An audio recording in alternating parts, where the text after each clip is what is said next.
আজ 10 বছর পর রাজামশাই আমাকে খাট সাজিয়ে রাখতে বললেন। আজ আমার ফুল সজ্জা। বড় রানী বিছানা ছাড়ো, আমি ছোট রানীকে বিয়ে করে এনেছি। রাজামশাই, তুমি একটা রাক্ষসিনীকে রানী করে আনলে। দাঁড়াও, বড় রানী ছোট রানীকে রাক্ষসিনী বলার অপরাধে আজ থেকে তুমি এ বাড়ির চাকরানী হয়ে থাকবে। যাও, বেরিয়ে যাও।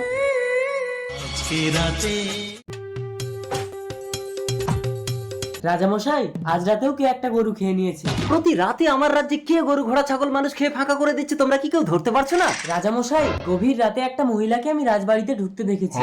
রাজামশাই, তাহলে বড় রানী রাক্ষসিনী। ভাই, বড় রানীকে নিচে কাটা উপরে কাটা দিয়ে মাটি ঘুরে পুঁতে দাও।